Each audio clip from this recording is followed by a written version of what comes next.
What is up, Chiefs Kingdom? Welcome into another episode of Know Your Role. I'm Xavier Catania, and my role is to host this podcast.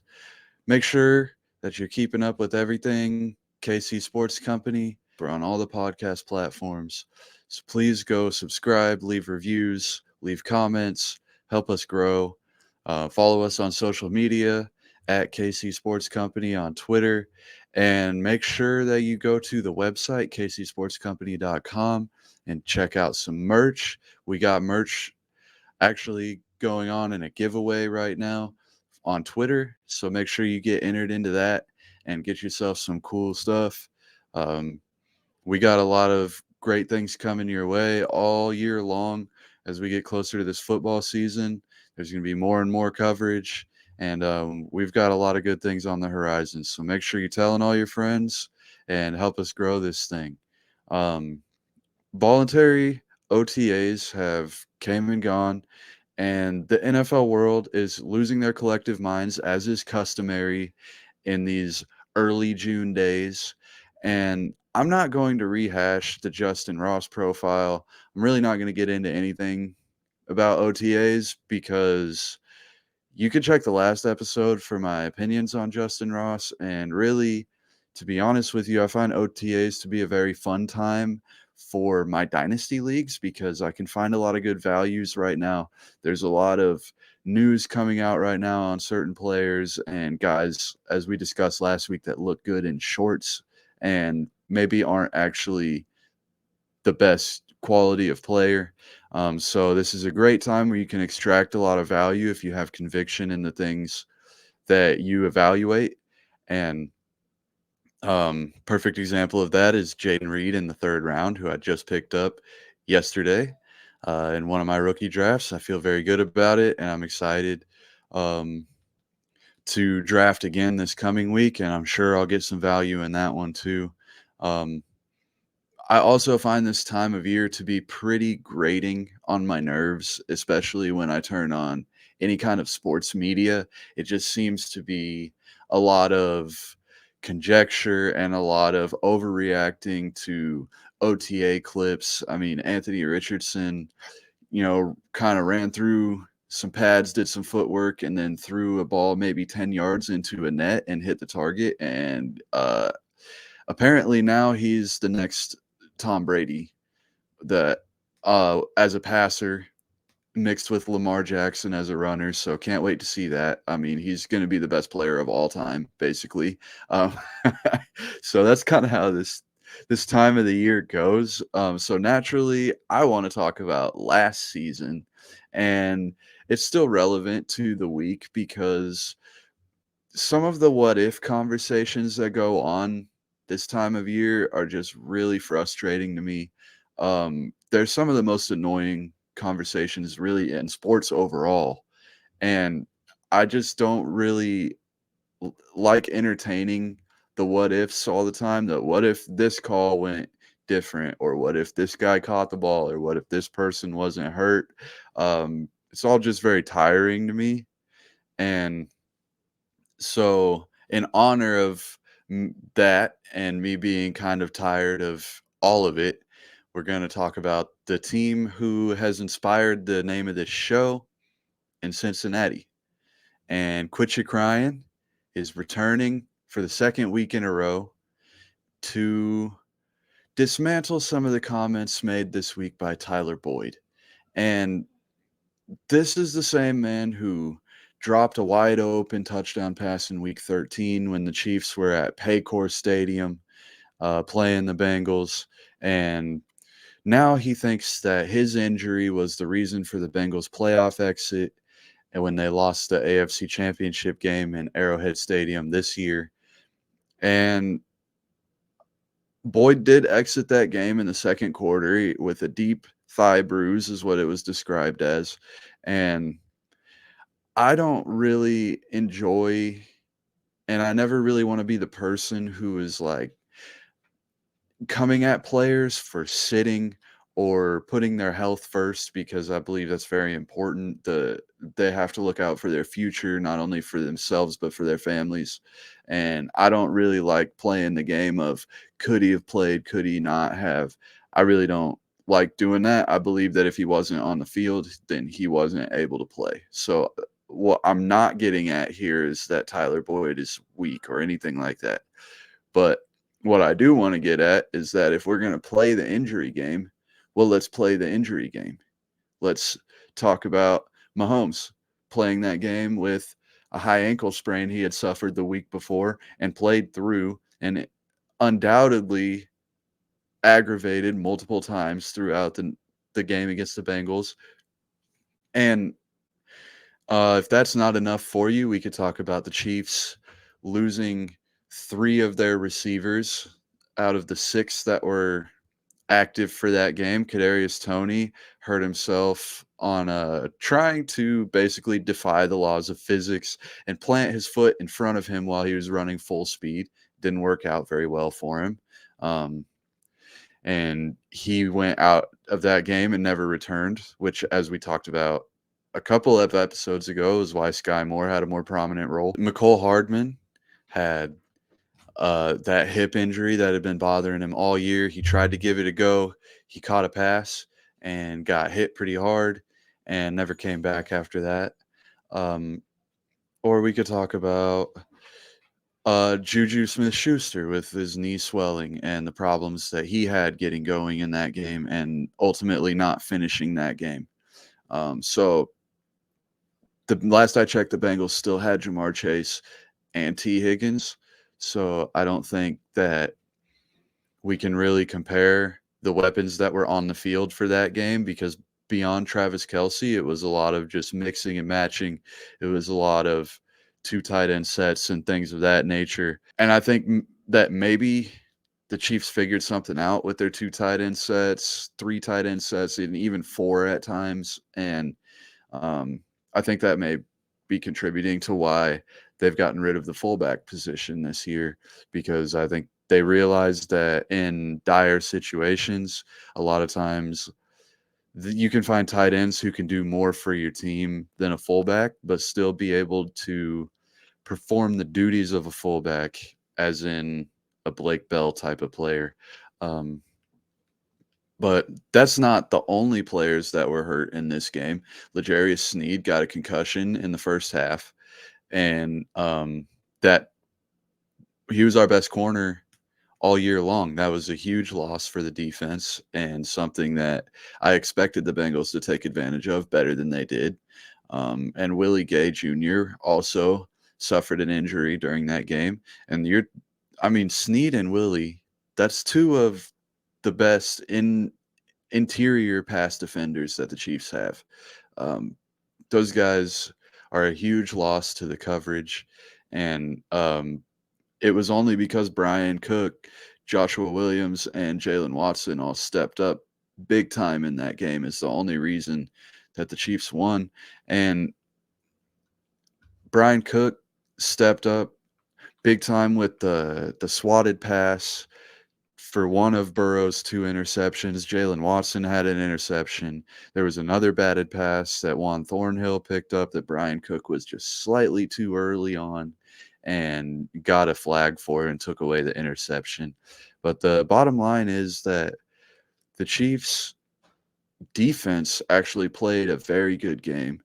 They held the Bengals run game down completely. Joe Burrow was the leading rusher on the team with 30 yards.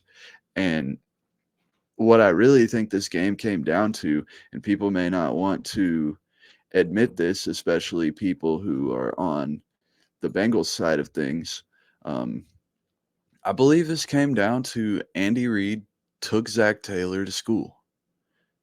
And that's really all there is to it. I believe it falls on the coaches to be able to have everyone ready in case of emergency. And Andy Reid found ways to get the offense running despite the fact that Marcus Kemp was on the field in 3 wide receiver sets. And there's even a play where Mahomes is rolling out and doing his Mahomes thing, and he finds Kemp in the middle of the field for a big first down. And that's the kind of thing that good coaching can bring, is that even if you lose half of your receiving core, there'll be someone who just got called up from the practice squad who will be able to step in and make a play or two when the team needs it.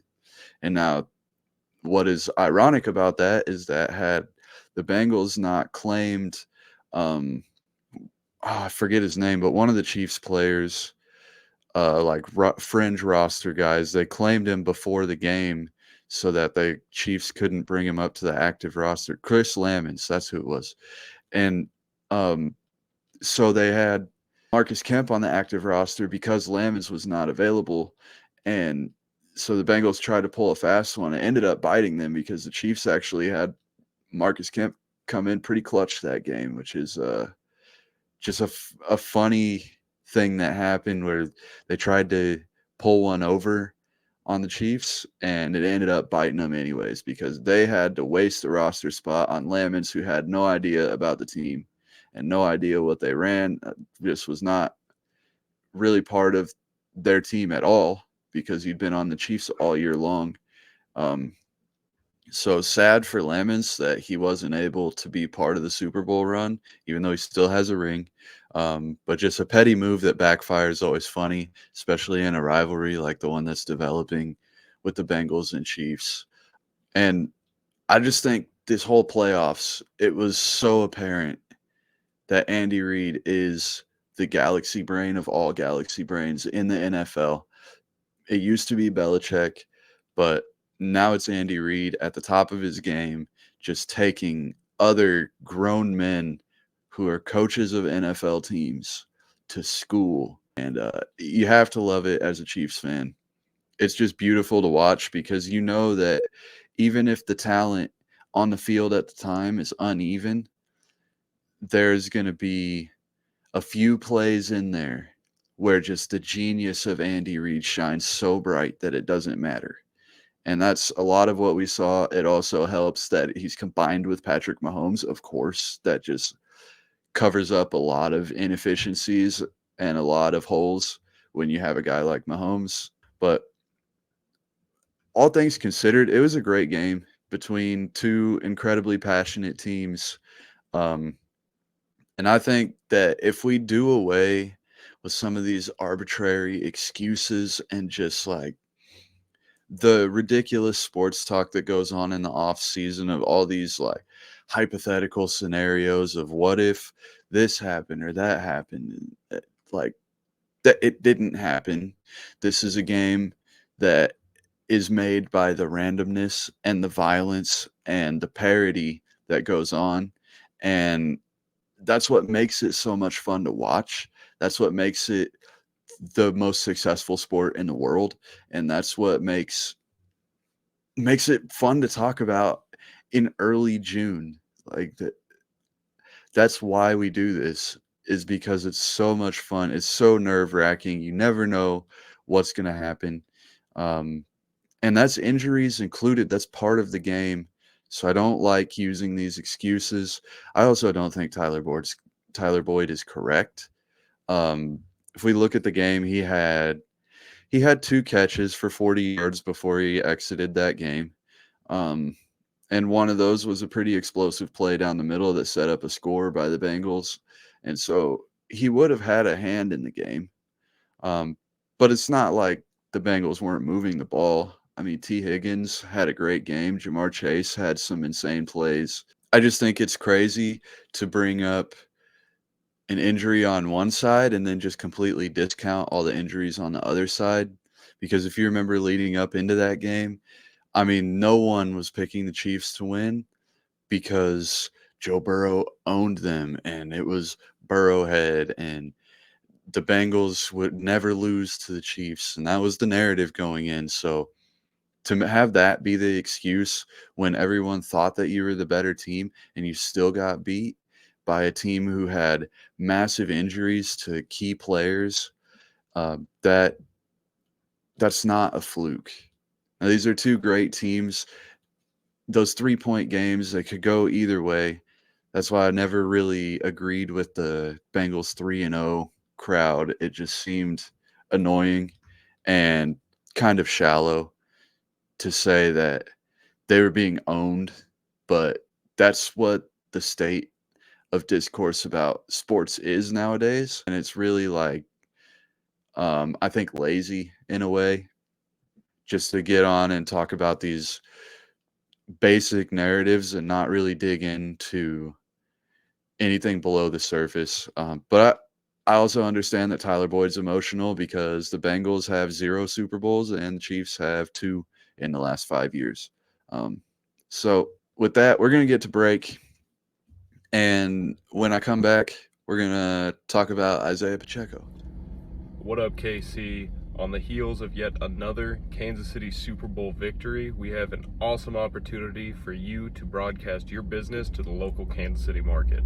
We've created something called Kansas City Sports Company, which is a sports media hub for multiple live shows, all of which cover all the local Kansas City teams. Now, we have 30-second ad spots, 60-second ad spots, we have event sponsorships, studio sponsorships, show sponsorships, and much, much more. This is a great opportunity for you to start early with us and broadcast your business to a very dedicated, very enthusiastic Kansas City audience. Contact me or hit the Contact Us link on our website to learn more about this opportunity. Now we're back to discuss the future potential of Isaih Pacheco. And we're going to also look at the broader topic of what makes a running back successful in the NFL and how can you scout them in a way where you have a high percentage hit rate with the guys that you think will break out in the NFL. So most analytics people would probably tell you that running back doesn't matter. And I don't think that that's exactly true. I think that there is something that is true that is meant behind those words, but I do not like the way that it's phrased. And I believe that running back does absolutely matter to the success of the team.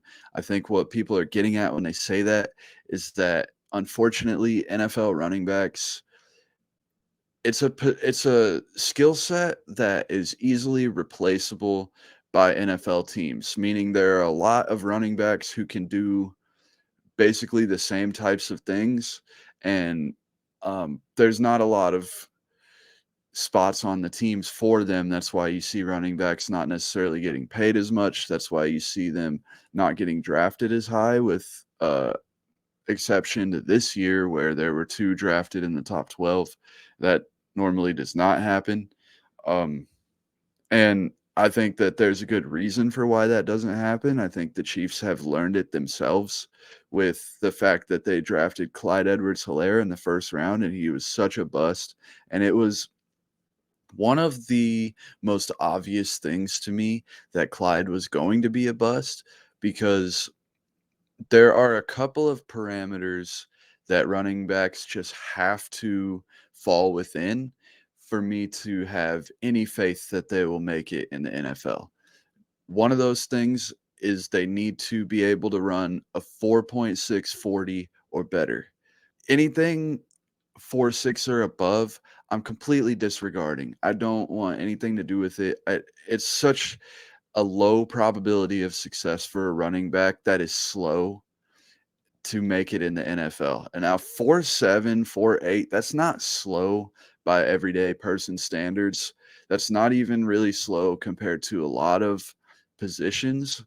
But at running back, when your entire job is to make people miss and outrun people, it really matters that you can be faster than people.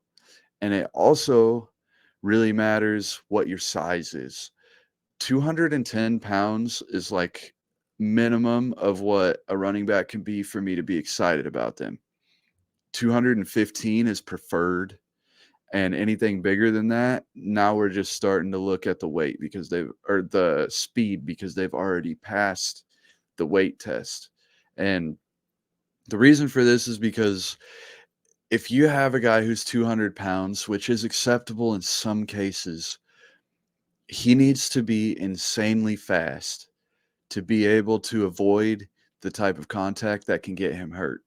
As we know, running backs get hurt pretty often. They need to be durable, and extra muscle, extra weight to be able to take the punishment of the NFL season is a must for running backs. Anyone less than 200 pounds is never going to be a 3-down back. Really, anyone less than 210 pounds most likely will not be. I know a lot of people uh, are dinging DeAndre Swift for his durability issues, and because of that, the Lions went and got Jahmyr Gibbs, and Jahmyr Gibbs is 200 pounds. DeAndre Swift is 212 pounds when he came out of college. In theory, he would be more durable than a Jahmyr Gibbs. Now, it doesn't always hold up, but that's just kind of the thing there. So the reason that Jahmyr Gibbs is kind of acceptable at the 199 to 200-pound range where he weighed in at the combine is that he's insanely fast and he has really good passing game skills. The way they use him is to get him in space. But if you want a running back that can be a 3-down back, you're talking about guys with high speed scores, and there's speed adjusted to their size.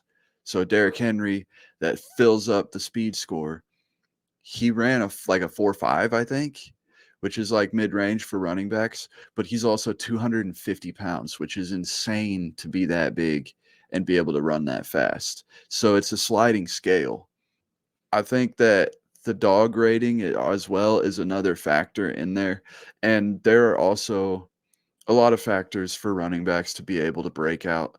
But the factors that we don't get to see are the mentality and what they're like on a daily basis, how they carry themselves. We don't really get to see those things. We don't exactly know how smart they are or anything like that.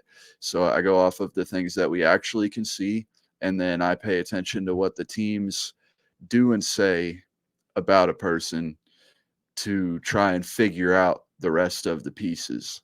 Um, and there's just not a lot of factors that go into determining a running back's viability compared to a wide receiver or a tight end or a quarterback. It's a lot tougher to evaluate those other positions because there's so many more things you have to do. But running back is pretty straightforward. It's get the ball and find the hole and don't get tackled. And that's pretty simple. So that makes the evaluations fairly simple as well. Um, this brings me to Isaih Pacheco, who is 215 pounds. He ran a 4.37 at the combine, which was top of the running back class. I think he was tied for the fastest running back in the class. And his speed score is just off the charts, 99th percentile.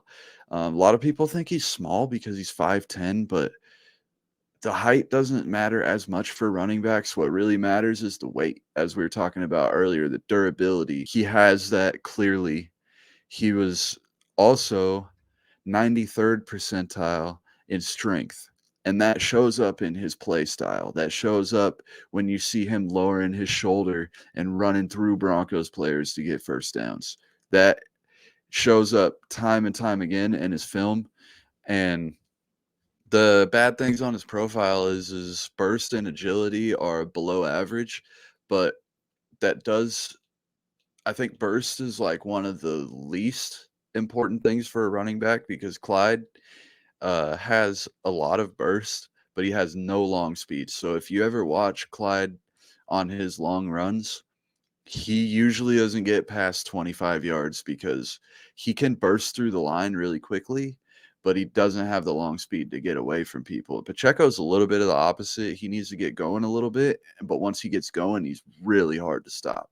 The burst score doesn't really hinder him too much. I say the agility score is where he could use a little bit of work, but we'll get into that more as we go here. So his production profile in college was not the greatest. He played for Rutgers. It was like one of the worst offenses in college football, multiple years that Pacheco was there. So it was really hard for him to get anything going because the offense could just never stay on the field. Like they couldn't move the ball very well.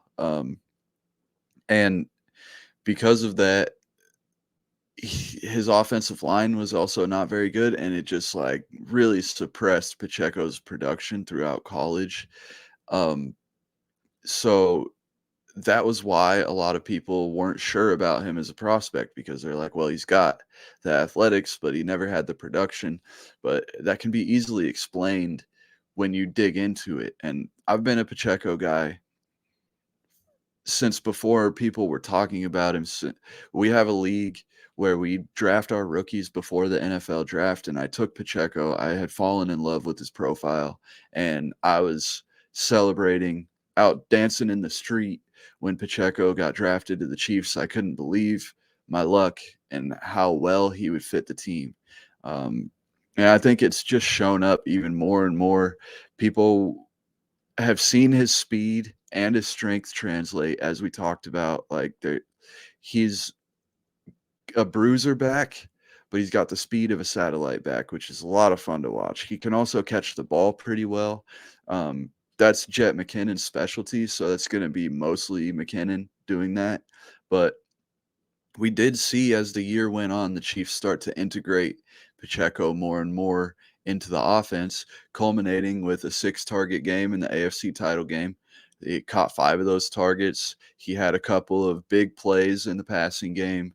Um, and it's very encouraging to me to see that he does actually possess the skill to be a 3-down back. The nice thing is the Chiefs don't need him to be that, so they can keep him more healthy. But it's pretty clear to me that he is able to do that. We saw the wheel route clip in training camp that got us all excited. Really didn't see it throughout the season too much, but whenever he did get to show it off, he showed good hands. He showed very fluid transitions after the catch, and we saw him be able to make some things happen after the catch. So I feel really good about where he's headed in that regard. Um, Now, if we get to the end of the dog rating, the way I kind of characterize a dog rating is their toughness matched with their work ethic and their ability to take coaching. Like, do they have their head on straight, and are they willing to just work and just bite down and just be a dog? Like, go in there and work hard when no one else wants to do it and be tenacious. And I think that's like the epitome of who Isaih Pacheco is. I mean, he played through a torn labrum most of the season last season, broke his hand in the AFC title game, played through it, played the Super Bowl with both of those injuries, didn't care, just did nothing but produce and show up when his team needed him. And he's just really, really tough.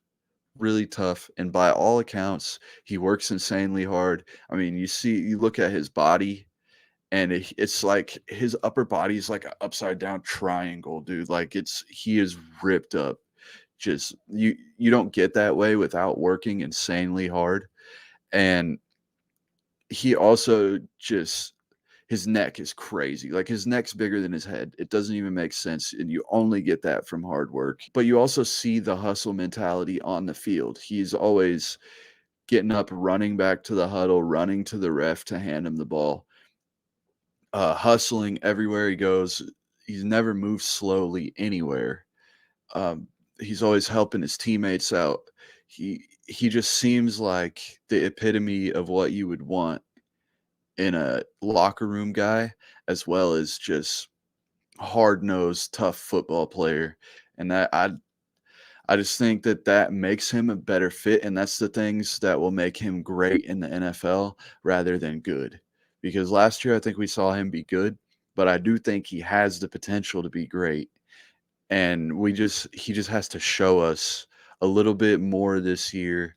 I think that the couple areas where he's lacking is his vision and his elusiveness. I think we've got some evidence that he was more patient as the year went on, and he was kind of learning how to trust his blocking a lot more as the year went on. And I think that that is relevant because, as we talked about before, his offensive line was terrible in college, and he never had time to wait for a hole to open up. I mean, watching his college film is like watching Najee Harris 2 years ago with the Steelers.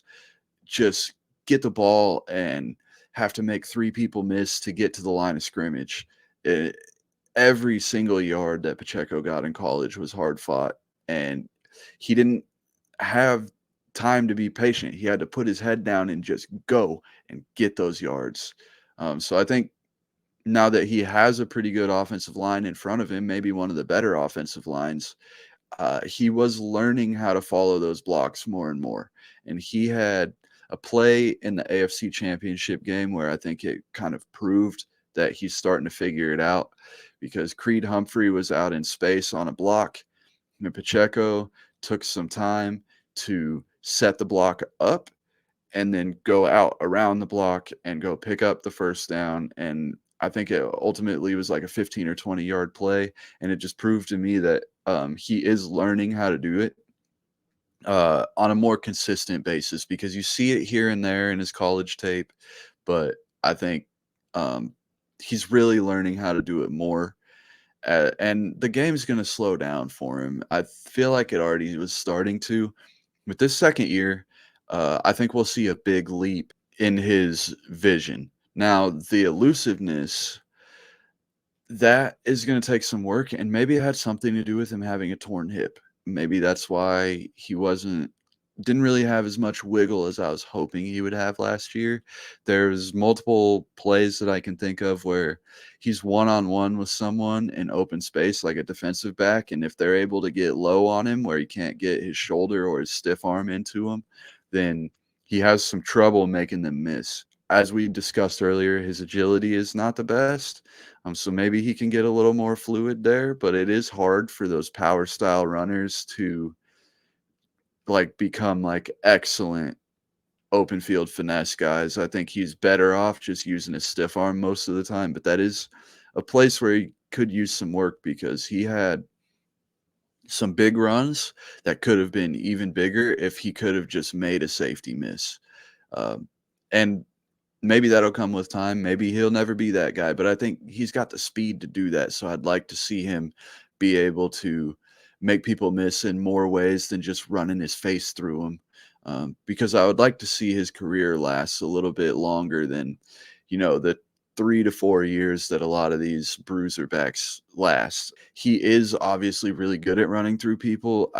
He doesn't have that Kareem Hunt type of ability to just make people miss, but maybe he can get that. And like I said, maybe the labrum was holding him back, and maybe we'll see that unlocked a little bit this year. I believe that Pacheco does have the ability and the ceiling to be a top 10 NFL running back, and I think we're going to see that this year. I think he'll be easily over 1,000 all-purpose yards, and I think possibly over 1,000 rushing yards, depending on how the offense looks and how much the Chiefs decide to run the ball. He probably will also have somewhere around 10 touchdowns, maybe a little more than that. Clyde Edwards-Helaire had a bunch of touchdowns to start the year last year, and I think that Pacheco is a much better goal line option. So we should see a lot more of that this year. So get excited if you got him in fantasy. I have him in like 4 leagues because I was just scooping him up everywhere. Could never take him too early last season. So I've got him in a lot of dynasties, traded for him in a couple places. I'm very excited for him. I think it's going to be a monster year. Just hope that he can stay healthy. And I think that, he's 23 right now. As he gets into his 24, 25, 26-year-old seasons, I think we're going to see him really mature and come into his own as far as being a guy who can really establish something that the Chiefs haven't had since Kareem Hunt left. And that's what I'm hoping for. That's what I'm praying for. I love Pacheco. I can't wait to see what he can do this year. I hope that I gave you a little bit of insight on the way I think about running backs, and I hope that that gives you some clarity on why Isaih Pacheco, in my opinion, is not a fluke and really does have the potential to be 1,000-yard rusher. As Veach said last season, that he believed there was a running back in the 7th round that could rush for 1,000, and he drafted Pacheco, so he clearly believes that. I believe that, and I believe that the best is yet to come with this young team. With that, I'm going to get out of here. Thank you all for listening. Thank you for reviewing and subscribing and all of those great things. Don't forget to go check out at KC Sports Company on Twitter and enter our giveaway. Make sure to pick up some more merch after you win the giveaway over at kcsportscompany.com. And I look forward to talking to you guys in the future. I'm Xavier Catania saying, know your role and shut your mouth.